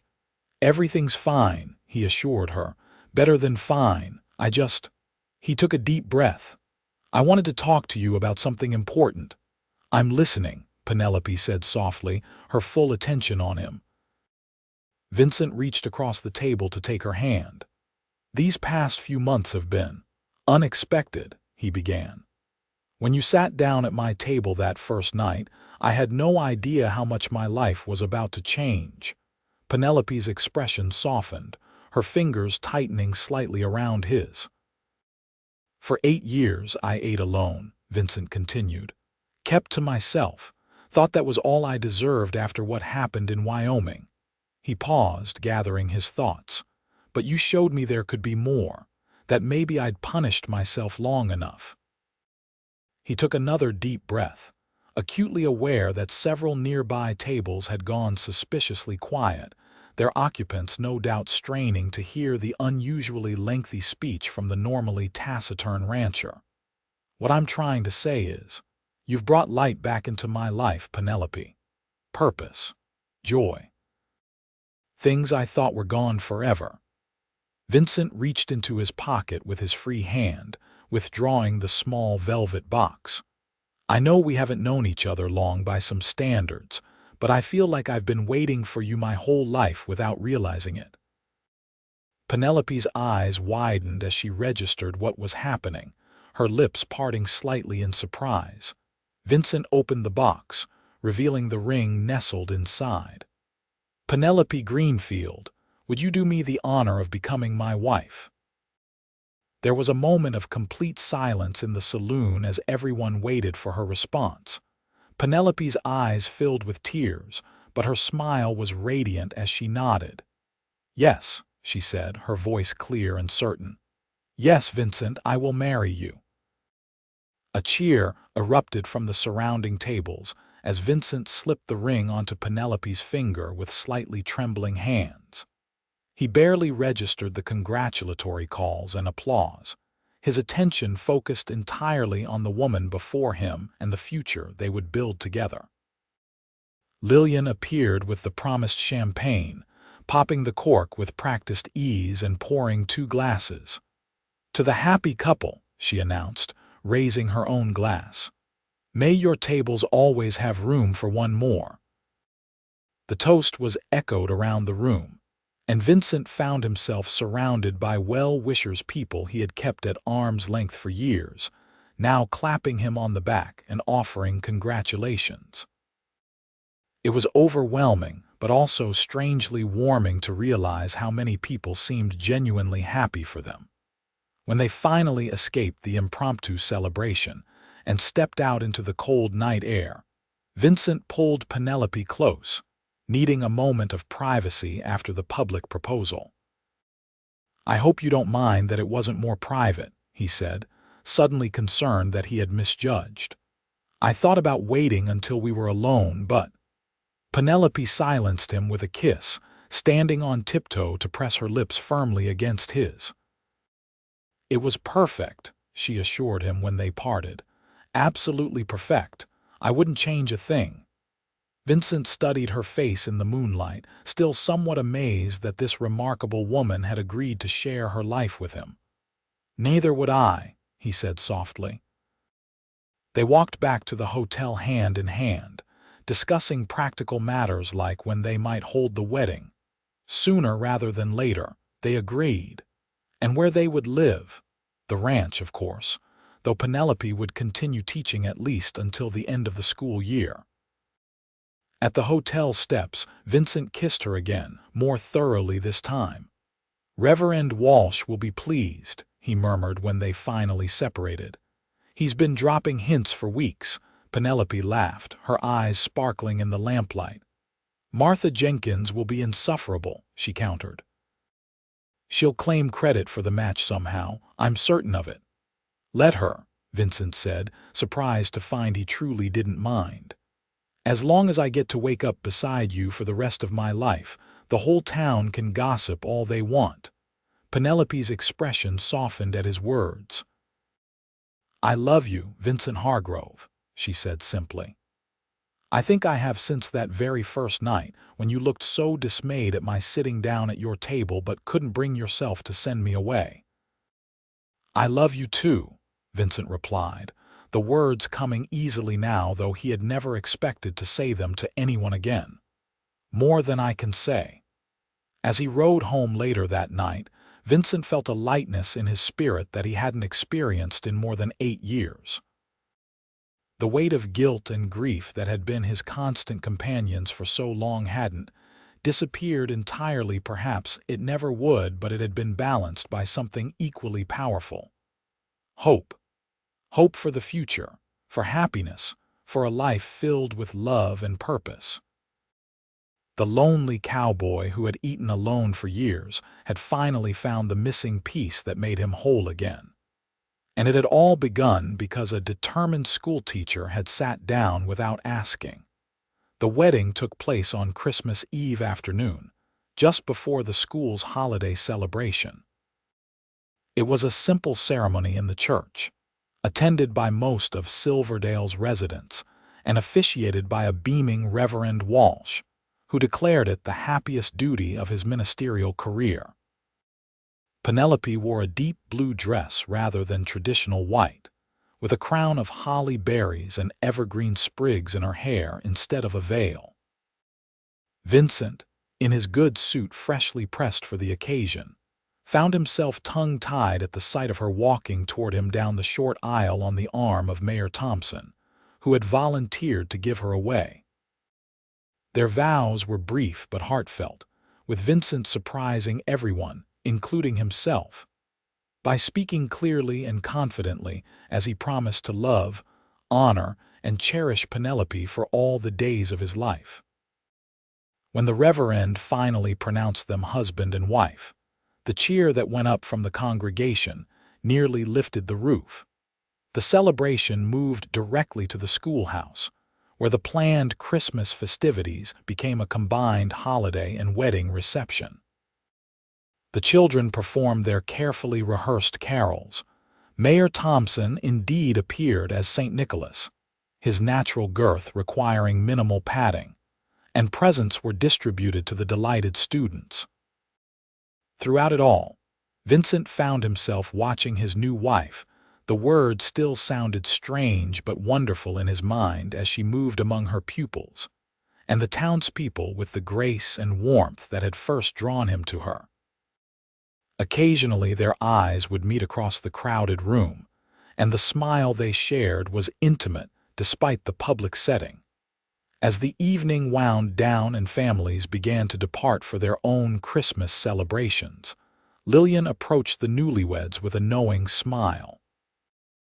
"I've had a room prepared for you at the hotel," she told them with a wink. "My wedding gift. Thought you might not want to make the ride back to the ranch tonight." Vincent felt a flush creep up his neck, but Penelope squeezed his hand and thanked Lillian graciously. "That's very thoughtful of you," she said. "We accept with gratitude." Later, as they walked through the gently falling snow toward the hotel, Penelope's hand tucked securely in the crook of Vincent's arm and their breaths creating small clouds in the cold air, Vincent found himself reflecting on the extraordinary journey that had brought them to this moment. "What are you thinking about, husband?" Penelope asked, the new title bringing a smile to both their faces. "About how different this Christmas is from any I've known," Vincent replied honestly. "Last year I spent it alone at the ranch, like every year before that since coming to Silverdale. And now," he gestured to their linked arms, to the gold band gleaming on his finger, to the future they would build together. "And now you'll never spend another Christmas alone," Penelope finished for him, her voice warm with promise. "Nor any other day," Vincent agreed, drawing her closer to his side as they continued their walk through the quietly beautiful night. Spring arrived early to the Montana territory that year, bringing with it new beginnings in more ways than one. The meadow behind Vincent and Penelope's home, for that was how he had come to think of it, Not just his house or his ranch, but their home exploded with wildflowers just as Vincent had promised, creating a carpet of blue, purple, and gold that stretched to the distant tree line. True to his word, Vincent had built a sturdy bench on the small rise overlooking the meadow, positioning it perfectly to catch the sunset. He and Penelope often sat there in the evenings after their respective days of work, his arm around her shoulders as they watched the changing colors of the sky and talked about their day. The additional bedroom Vincent had mentioned during Penelope's first visit to the ranch had been completed by early February, though they both knew it wouldn't be used for guests. Penelope's announcement in March that they were expecting a child had been met with joy not only by Vincent, but by the entire town of Silverdale, where the formerly reclusive rancher and his schoolteacher wife had become beloved figures in the community. Penelope continued teaching through the spring term, with plans to take the following year off after the baby's arrival in late October. The town council, now firmly under her educational influence, had already hired an assistant teacher who would take over during her absence and help with the growing number of students thereafter. Vincent, meanwhile, had expanded both his cattle operation and his horse breeding program, finding a renewed passion for the work that had once been merely a means of survival. The extra bedroom wasn't the only improvement to their home. He had added the front porch he'd envisioned, complete with a swing wide enough for two, and had begun plans for a proper nursery adjacent to their bedroom. The transformation wasn't just in their physical surroundings, but in Vincent himself. The guilt and grief that had defined him for so long hadn't disappeared entirely, but they had receded to manageable proportions, no longer dictating his every interaction with the world. He smiled more easily, laughed more readily, and had even taken on a leadership role in the town's efforts to attract a railroad spur that would connect Silverdale more directly to Helena and points east. On a warm evening in late May, as they sat on their bench watching the sunset paint the sky in shades of pink and gold, Penelope leaned her head against Vincent's shoulder with a contented sigh. "You ever think about how differently things might have turned out?" she asked. "If I hadn't been brave enough to sit at your table that night, or if you had been rude enough to send me away," Vincent considered this, his hand absently stroking her arm. "I do," he admitted, "though less often than I used to. I'm more inclined to be grateful for what is than to worry about what might have been." Penelope lifted her head to look at him, a smile playing at her lips. "That's a very philosophical outlook, Mr. Hargrove. Perhaps all those books you've been reading are having an effect." Vincent chuckled, pulling her closer. "Perhaps," he agreed, "or perhaps it's the influence of a certain schoolteacher who wouldn't take no for an answer." "I am rather persistent," Penelope acknowledged with a laugh. "Poor Martha Jenkins is still recovering from my campaign to increase the school budget for next year. You got what you wanted, didn't you?" "Every penny," Penelope confirmed with satisfaction. "The new maps should arrive next week, and we've ordered enough primers that even the youngest children will have their own to take home and practice with." Vincent shook his head in admiration. "I almost feel sorry for our child," he said, his hand moving to rest gently on the slight swell of her stomach. "With your determination and my stubbornness, he or she won't stand a chance." "On the contrary," Penelope replied, covering his hand with her own. "I think those qualities will serve our child well, properly channeled. Persistence in the face of challenges, determination to do what's right even when it's difficult." Her voice softened. "The same qualities that allowed a lonely cowboy to overcome his past and build a new future." Vincent's throat tightened with emotion. Even after months of marriage, Penelope's faith in him sometimes caught him by surprise. "I had help," he reminded her, A certain schoolteacher who wouldn't give up on me. We helped each other, Penelope corrected gently. You gave me a home when I was running from scandal, a place to belong when I was adrift. We found each other when we both needed someone most. As the last rays of sunlight disappeared behind the mountains, Vincent turned to kiss his wife, marveling yet again at the twist of fate that had brought her to his table that October evening. For 8 years, the cowboy had eaten alone, convinced that solitude was all he deserved. Then a determined woman with intelligent eyes and a warm heart had sat down without asking, and everything had changed. Now, as they walked hand in hand back to their home, to the lights glowing in windows that had once been dark, to the future they were building together, Vincent knew with absolute certainty that he would never eat alone again.